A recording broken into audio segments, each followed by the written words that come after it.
So, hello students. Our next topic is what is an ion, and when we talk about ions, uh, we simply actually mean by atoms, but charged atoms. Okay. हमें पता है कि atom जो हैं तो होते हैं वो इलेक्ट्रिकली न्यूट्रल होते हैं, उसमें कोई चार्ज नहीं होता. क्यों? क्योंकि एटम के अंदर जितने पॉजिटिव चार्ज होते हैं, number of positive charge is equal to number of negative charge होते हैं, क्योंकि नंबर ऑफ प्रोटॉन और नंबर ऑफ इलेक्ट्रॉन्स सेम होते हैं. पर किसी केमिकल कंपाउंड केमिकल कंपाउंड बनाने के लिए, किसी मॉलिक्यूल को बनाने के लिए, जब दो अलग अलग तरह के एटम्स एक दूसरे के साथ इंटरेक्ट करते हैं, तब या वो इलेक्ट्रॉन लूज करते हैं या वो इलेक्ट्रॉन गेन करते हैं. ठीक है. तो जब इलेक्ट्रॉन लूज करते हैं यानी कि नेगेटिव कम होता है, नेगेटिव चार्ज उसके कम होते हैं, इसलिए वो एटम जो है वो पॉजिटिव चार्ज का हो जाता है.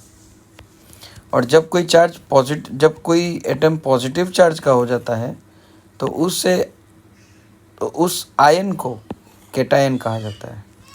और जब कोई एटम इलेक्ट्रॉन्स को गेन करता है तो उसमें नेगेटिव चार्ज बढ़ता है और उस नेगेटिवली चार्ज्ड आयन को एनायन कहा जाता है. एक एग्जाम्पल दिया हुआ है, बहुत ही अच्छा एग्जाम्पल दिया हुआ है आपकी बुक में. यहाँ पर देख लेते हैं हम क्या एग्जाम्पल है.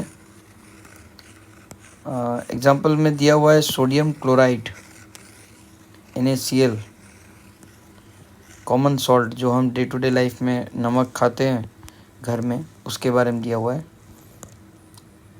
Na सोडियम एक पॉजिटिव आयन है और Cl एक नेगेटिव आयन है. ठीक है, ये रहा. तो इसे कहा जाता है पॉजिटिव और नेगेटिव. कुछ कंपाउंड्स ऐसे होते हैं जो बहुत सारे एटम से मिल के बनते हैं, उन्हें पॉली एटॉमिक आयन्स भी कहा जाता है, जिसके एग्जांपल्स यहाँ पे टेबल पे दिए हुए हैं. अब बात आती है कि हमने जो NaCl लिखा वो किस तरह से लिखा, यानी राइटिंग ऑफ केमिकल फॉर्मूला. देखिए, ये जो Na के ऊपर प्लस साइन लगी है, Cl के ऊपर भी माइनस साइन लगी है, ये एक प्लस साइन और एक माइनस साइन ही लगी हुई है. लेकिन यहाँ पे अगर आप देखेंगे तो देखिए यहाँ पे तो एक एक है, यहाँ पे भी एक एक ही है, पर यहाँ पे देखिए दो है, 2 प्लस 2 माइनस, यहाँ पे 3 प्लस 3 माइनस. ठीक है, यहाँ पे भी एक एक है, यहाँ पे भी दो है, यहाँ पे 3 है. तो ये क्या होते हैं? ठीक है, तो ये जो ऊपर नंबर लिखा हुआ है 2 प्लस या 2 माइनस या 3 माइनस 3 प्लस, इसे कहा जाता है वैलेंसी. ठीक है, the combining capacity of an element is called valency. और वैलेंसी डिपेंड करती है कितने इलेक्ट्रॉन है किसी एटम में, और वो जो एटम है वो किसके साथ बॉन्ड बना रहा है. The valency of the atom of an element can be thought as the hands of the. एक एग्जांपल दिया हुआ है ह्यूमन और ऑक्टोपस का, एक्सप्लेन कर देता हूँ मैं आपको. आपको पता है कि ह्यूमन बीइंग के पास सिर्फ 2 ही हाथ होते हैं, लेकिन एक ऑक्टोपस के पास 8 हाथ होते हैं.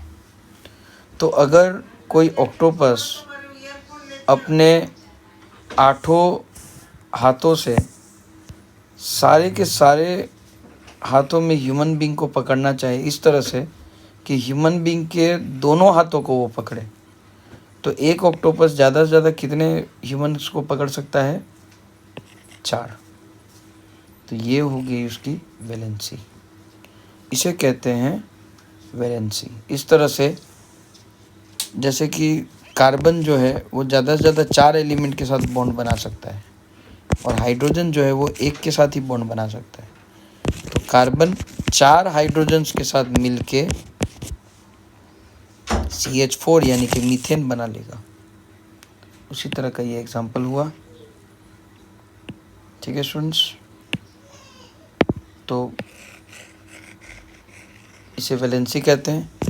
अब बात आती है कि चलो वैलेंसी अगर पता भी है, क्योंकि अभी तो आपको एग्जैक्टली कितने नंबर ऑफ इलेक्ट्रॉन्स होते हैं किसी एटम में, और ये वैलेंसी अभी आपको मगअप ही करना पड़ेगा। चैप्टर 4 में आप सीखेंगे कि वैलेंसी किस तरह से फाइंड आउट होती है एलिमेंट की। अभी तो आप इसे बस मगअप कर लीजिए, और अभी कुछ करना भी नहीं है इसमें। ठीक है, आप बस इसे मगअप करके रख लीजिए कि किसकी वैलेंसी कितनी है। और इससे ज़्यादा ये टेबल में जो सब्सटेंसेस दिए हुए हैं, इससे ज़्यादा आपको कुछ पूछेगा भी नहीं, यानी कि इसके बाहर का कुछ आएगा भी नहीं आपके पेपर में, तो आपको टेंशन लेने की कोई ज़रूरत नहीं है। ठीक है, अब बात आती है कि वैलेंसी किस तरह, कंपाउंड्स के नाम किस तरह से लिखे जाते हैं। ठीक है, रूल क्या है? बहुत ही सिंपल सा रूल है। देखिए यहाँ पे कुछ एग्जांपल्स लिखे हुए हैं। ठीक है, इन एग्जांपल से ही समझ लेते हैं रूल्स को। देखिए ये जो नोट 2 लिखा हुआ है उसके लिए मैं सॉरी कहूँगा, क्योंकि ये एक PDF है जो मैंने डाउनलोड किया और इसमें पीछे वाटरमार्क दिया हुआ है, तो इसमें मैं उस वाटरमार्क को हटा नहीं सकता। ये एक वैलेंसी, ये एक एग्जांपल है, मैं इसको बाजू में फिर से लिख लेता हूँ, H और Cl, और उसकी वैलेंसी दोनों की 1 है। देखिए एक बात याद रखिएगा, आगे मेटेलिक पार्ट रहेगा, पीछे में नॉन मेटेलिक पार्ट रहेगा। दोनों की वैलेंसी 1 है।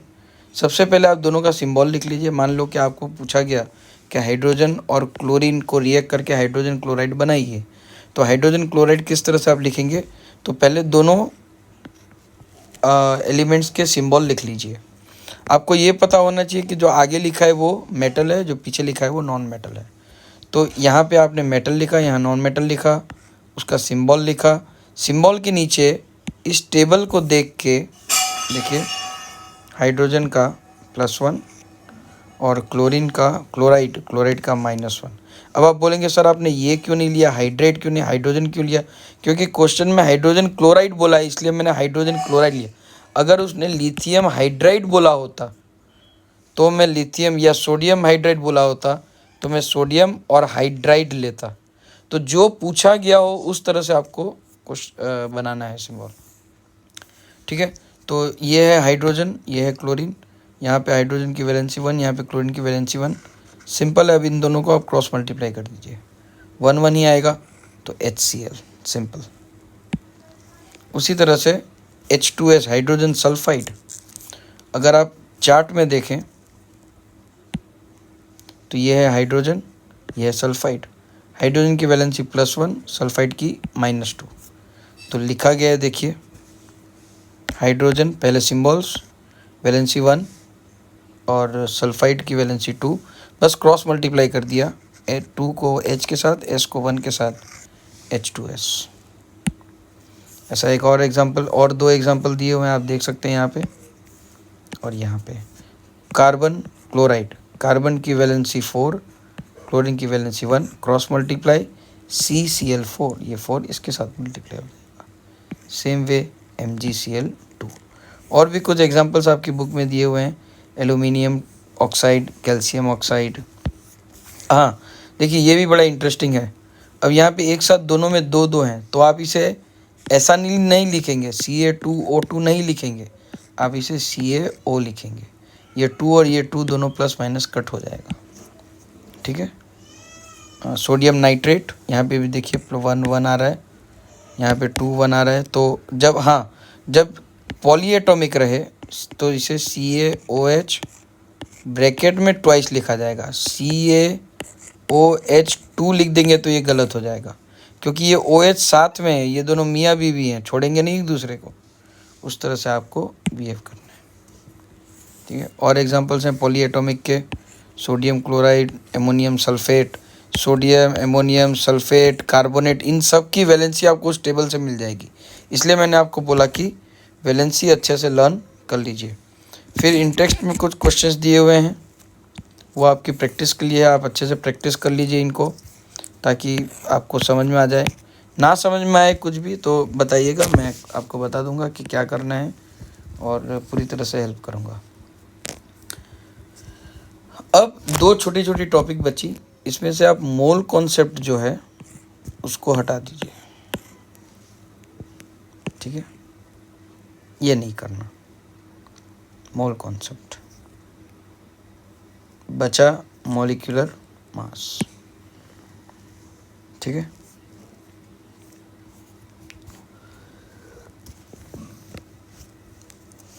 मॉलिक्यूलर मास क्या होता है? किसी भी मॉलिक्यूल के जो एटम्स होते हैं उन सब के मास का एडिशन, और कुछ नहीं। बड़ा ही सिंपल सी चीज़ है। जैसे फॉर एग्जांपल यहाँ पे दिया हुआ है, एग्जांपल ही देख लेते हैं, एग्जांपल से ही समझ लेंगे। 3.1 का जो एग्जांपल है बड़ा ही सिंपल सा एग्जांपल है। Calculate the relative molecular mass of water H2O, calculate the molecular mass of HNO3 nitric acid. अब बस एक चीज़ का ध्यान रखना है, H2O में H कितने हैं? 2, ऑक्सीजन कितना है? 1, अच्छा 2 हाइड्रोजन है और ऑक्सीजन है, तो एक हाइड्रोजन का मास कितना? 1U, एक ऑक्सीजन का मास कितना? 16U। तो दोनों को मल्टीप्लाई करके 2 + 18 16, यानी कि 18 आंसर निकाल दीजिए, ठीक है। ये बड़ा ही सिंपल सा फंडामेंटल है, okay.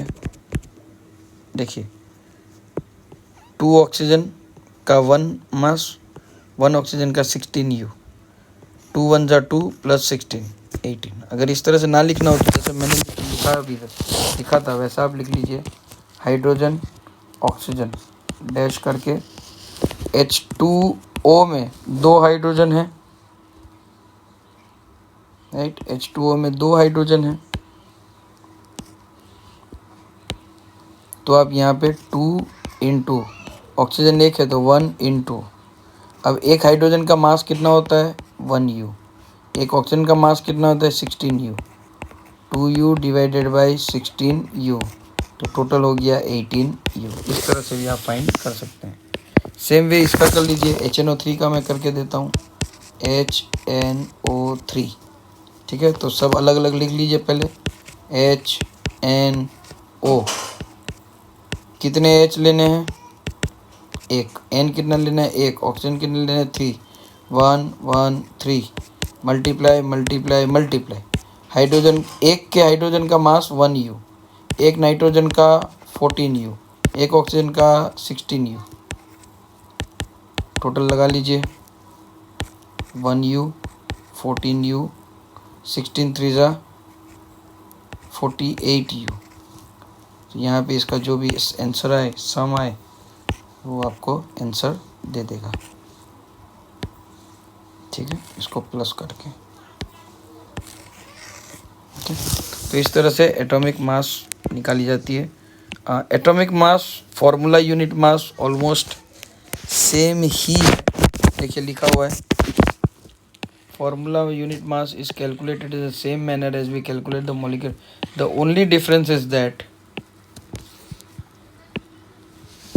we use word formula unit for those substances whose constituent particles are ions, जिसके constituent particles ion. For example, sodium chloride as discussed above has a formula unit NaCl, तो NaCl का एक unit हुआ, okay. क्योंकि देखिए जैसे CaO है तो Ca2O2 था ना, तो ये 2 नहीं होंगे, इसलिए इसे यूनिट कहा गया, ठीक है। इस तरह से ये CaO ही गिना जाएगा, वो Ca2O2 नहीं गिना जाएगा, ठीक है ना, इस तरह से। इसलिए इसे यूनिट मास कहा गया, और कुछ नहीं है एक ही चीज़, बिल्कुल भी कंफ्यूज मत कीजिए, एक ही चीज़ है, आपको ज़्यादा कुछ और समझने की ज़रूरत नहीं है। देखिए उसी तरह से निकाला गया है उसे, CaCl2 का, Ca का 1 2Cl, दोनों को प्लस कर दिया, आंसर आ गया 111, ठीक है। फिर ये कुछ क्वेश्चंस दिए हुए हैं। मोल कॉन्सेप्ट आपके सिलेबस से वैसे निकला नहीं है, पर इस साल अगर हम नहीं करेंगे तो उससे कोई फ़र्क नहीं पड़ेगा। 12th स्टैंडर्ड में साइंस अगर आप रखते हैं तो ज़रूर पड़ेगी, और तब आपके टीचर्स आपको ये पढ़ाएंगे ही, ठीक है। 10th स्टैंडर्ड में मोल कॉन्सेप्ट बिल्कुल भी काम नहीं आता। हालांकि 10th स्टैंडर्ड के लेवल का टॉपिक है, आपके लेवल का ही नहीं है, पर फिर भी कोई ज़रूरत नहीं है, ठीक है। मोल कॉन्सेप्ट थोड़ा सा डिफ़िकल्ट भी रहेगा, उससे अच्छा हम यहाँ तक चैप्टर को एंड कर देते हैं। ओके, यहाँ तक का आपको सब कंप्लीट करना है। मोल के अलावा जितने भी क्वेश्चंस हैं, ओके, एक्सरसाइज में वो कंप्लीट करने हैं, ठीक है। और अगर कुछ डाउट लगे तो आप कभी भी पूछ सकते हैं, बता दीजिए कमेंट सेक्शन में, या मैसेज कीजिए, या फ़ोन कर सकते हैं। Okay, so with this we complete chapter number 3. Okay, thank you and have a good day. Bye.